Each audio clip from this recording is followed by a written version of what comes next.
Hello Cloud Growers and welcome to this lesson during which I'll be demonstrating how to set up your Linux operating environment which you'll use for the remainder of this course. The first thing we're going to do is open the AWS console for our environment. So we'll go ahead and do that now. And we'll need to log in with the IAM username and password that we created earlier. So ddbadmin. Our password, and then we'll need the multi-factor authentication code generated from our device. And now we signed into the environment, and I would like to click on CloudFormation, as this is the section that we'll be using for this lesson. So the first thing we need to do is open a terminal window, and I'm going to zoom in so it makes it a little bit easier for you to see. So the first thing we're going to do is verify that Python's installed, and we can do that by doing a Python --version, and as long as we see something that says 2.7.11 or more, then we're good. Next, we're going to see if pip's installed, which is the Python install application, and pip's not installed, so the next thing is to install pip. So we do that by typing sudo apt install python pip, and we'll be prompted for the password for this account. So enter that now. You'll be asked to confirm the install, go ahead and say yes. And this will take you through the process of installing pip. And it might take a few seconds, so we're going to let this complete. I'll pause the video and resume when it's completed. So this is completed and I've cleared the screen. And the next thing we're going to install is the Boto 3 SDK for Python. Now SDK stands for Software Development Kit. And it's this piece of software that will allow us to interact with AWS using Python. And that's how we're going to demonstrate a lot of the concepts throughout this course, so we need to make sure this is installed. So we do that with pip install Boto 3, and this may take a few seconds to install. And the way that we'll directly interact with AWS from the command line is by using the AWS command line tools.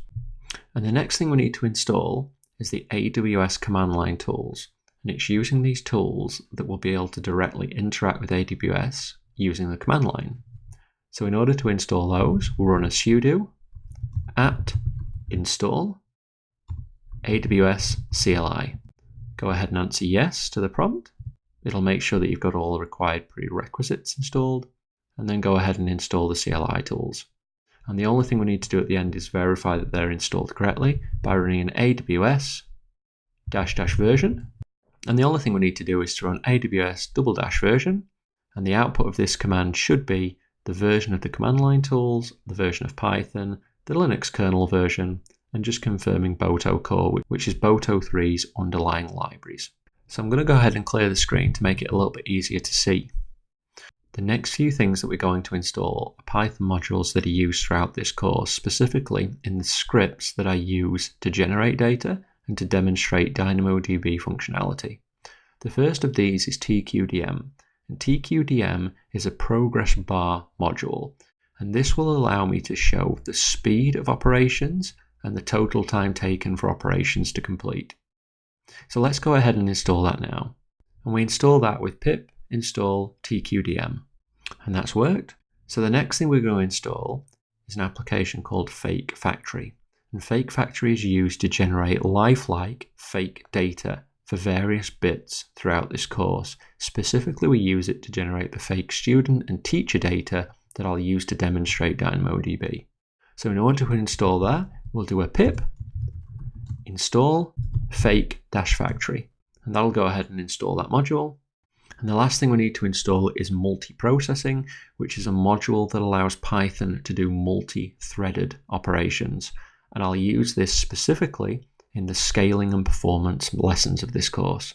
So go ahead and install that. So that's pip install multiprocessing, and that's installed correctly. So I'll clear the screen. So the next thing I want you to install is a good text editor. Now, as there's so many available for Linux, I suggest you pick the one that you're most comfortable with. My suggestion is to go to atom.io and download the Atom text editor. And this will just allow you to step through the code examples that we'll use during this course with some syntactical highlighting, which will help you follow what the various operations do, how they're structured, and so on. I would suggest Atom, but there are others available for Linux, and if you are a Linux user, it's fairly likely that you've got your own preferred text editor. It's unimportant which one you pick, just as long as you've got one which does support syntactical highlighting. So the next thing I'd like you to do is to download the course files for this course. And the easiest way to get them all at once is to use the GitHub repository. Now I'll make sure that the URL for this repository is shown on your screen now. I've already got a tab opened to save some time. So go to the URL and you should see a screen like this. I want you to click on clone or download, and I want you to put download zip. And this will download a zip file to your machine containing all of the files for this course. So you can go ahead and click save file. If we click on the folder symbol, we'll be taken to where the zip file has been downloaded. Normally this will be in your downloads folder. And you can right click and put extract here. And that will extract all the files into a folder. The one I'm specifically interested in is the O1 configuring your AWS account folder. And if we go in there, we can see there's a file called retry.json, and we'll be using this very shortly. First, we need to configure the AWS CLI tools. So we'll go back to our terminal and we'll do an AWS configure -- profile low admin. Now this low admin profile is the one which is going to be used and expected to exist for every demo within this course. So it's really important that you get this piece of configuration correct. So we press enter and we're asked for an access key ID. And we're going to get that by going back to our web browser, selecting the low admin stack and clicking on outputs. And we'll see here an access key ID and a secret access key. So let's go ahead and get the access key ID and copy it and paste it in to our terminal. And then the same will be needed for the secret access key. So let's go ahead and get that, copy that, and go back and paste this. Press enter. So the next thing that's required is a default region. Now, I asked you earlier to select a default region that you'll be using for the duration of this course. And I suggested that that default region should be one that's relatively close to you geographically. Now I'm picking US East, North Virginia, because I know this region. It's the one that I use for developing most of my courses. You may have picked another region, i.e. North California, Oregon, maybe one in Europe, maybe one in Asia. On your screen now is a URL to go to, which will allow you to get the region code for this region. So use that and find the region code for the region that you've picked, and then go back into your terminal and enter that region code. Now I'm entering US East-1. You need to make sure you pick the correct one for your region. Otherwise it will affect the workings of the examples and demos in this course. Lastly, you'll be asked for an output format, and go ahead and type JSON, and this will just make sure that the results that you receive throughout this course will be consistent with the ones that you see on screen. There are other formats you can use, but I always pick JSON. So once this is done, you need to test that this is working for your account, and the easiest way of doing so is to run an AWS S3 ls -- profile low admin. And what this is going to do is list all of the S3 buckets in your account. And if this is a new account, you should see just the one, and that was the one that was created when you uploaded the CloudFormation templates to make the lab machine and the low admin user. So go ahead and press enter, and you should see one bucket listed. Now, if this is a production account or an account that's existed for some time, you may see additional buckets there. It's nothing to worry about, but you should see at least one, and you definitely should not see any errors. So the last thing that we're going to do is we're going to copy a file from the lesson files into your home folder.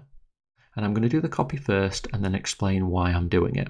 So I'm going to type cd to get back into your home folder, and then I'm going to type cd.aws, and that's going to move me into a hidden AWS folder. And if I type ls, you can see that this is where AWS stores the config and credential details for the CLI and for the Boto 3 SDK. We're going to make a new folder, and we're going to call this folder model. Then we're going to move into that model folder.